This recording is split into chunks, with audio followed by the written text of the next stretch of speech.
Hi everyone, this is my Black Yellow Luffy guide, part 1, and let's go over some basic stuff.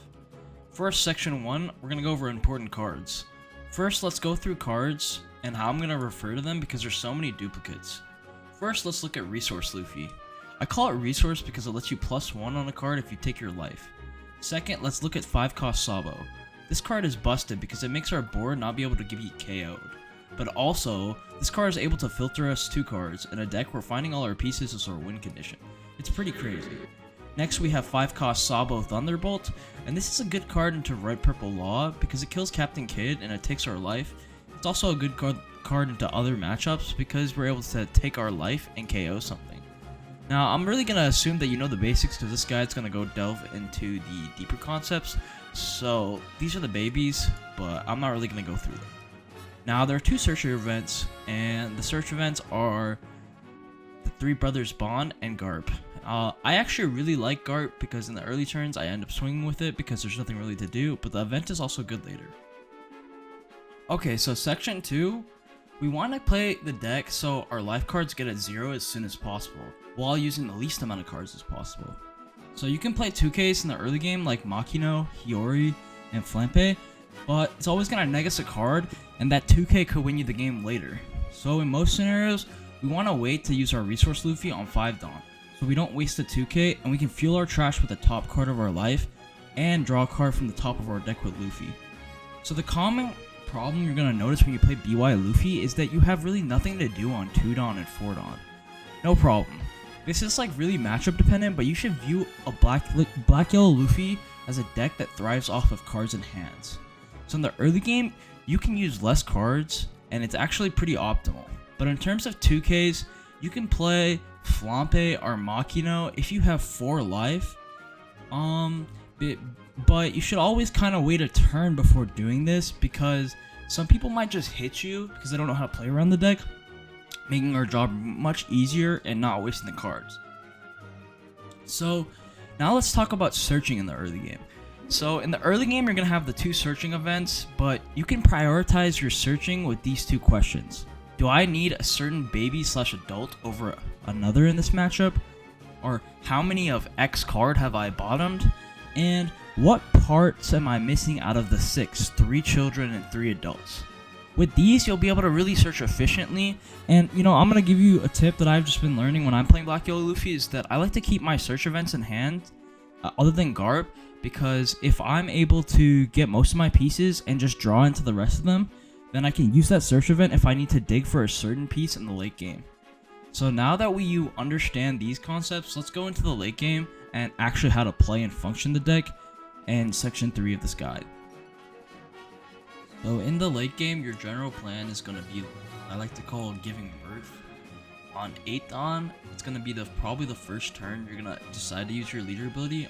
On this turn, you can use 2 Dawn on Hiyori to swap your life, 2 Dawn on a child to buff and spawn a body to buff our leader, 2 Dawn to heal, so you can have 2 more life with leader ability, 2 Dawn to play another body from leader, 1 life, so now we're at 2 bodies and a 9k leader turn before we can play Gecko leader ability. Honestly, this is a pretty good combo, but if you didn't notice, we negged a 2k, 2 children, and a card for leader ability, so 4 cards pretty much, but we added 1 from our life off of Hiyori. So what I like to do is generally that if I don't have to go to 9 and I don't feel like there's a threat to go to 9, I'll just buff my leader to 7k and set up for next turn and decide to just jam Dawn because it's going to conserve resources to let me keep going to 9k in the late game. Now let's go through the main combo, just giving birth. Okay, if you haven't seen Gecko at this point in the game, it's not really over, but it's not entirely optimal. But one thing to increase the chances you see Gecko is realize that you can play Sabo over and over again in the early game, and that's how you get your Gecko. Now I'm going to tell you the basic play that pretty much every semi-intermediate Luffy player knows, and then I'm going to tell you the line of play that has been winning me more games. So the combo is that you can leader ability, heal yourself 2, play Gecko, and then play 2 babies off Gecko so you can get to 9k leader.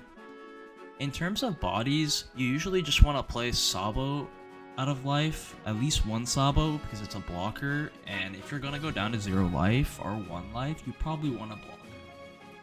Then you're gonna want either an Ace or a Luffy.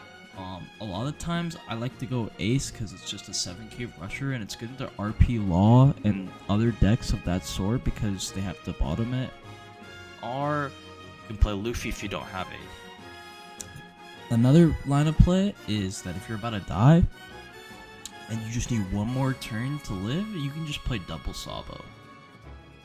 Another tip that I like to give is that if you summon Ace and you attack with it and your leader's at 9 and they hit your Ace because it's at 7, and let's just say they go 7 into the Ace, or 9, in most cases I would just let the Ace die because you're basically negating the fact that, like, you know, your leader's at 9 if you guard.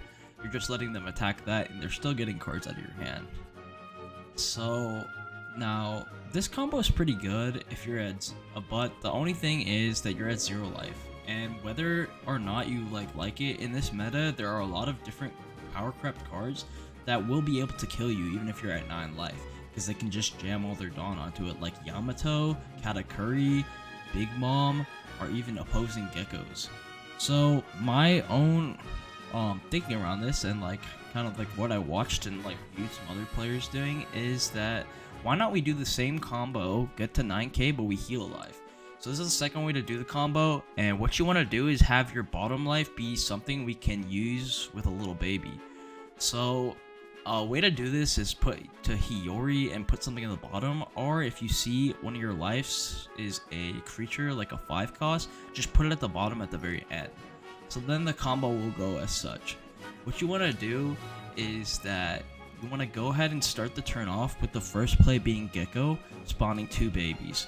Then the first baby you're going to put and you're going to use the leader effect, taking your life from 1 to 0 and making you a 7k body. Now that you're a 7k body, you can again use leader ability, pitch a card, heal 2 life, and then put the top baby that you already play with Gecko at the top of your life. Then you put the baby on the field, leaving you with 1 life, 9k leader, and the same combo with a Gecko and 2 bodies.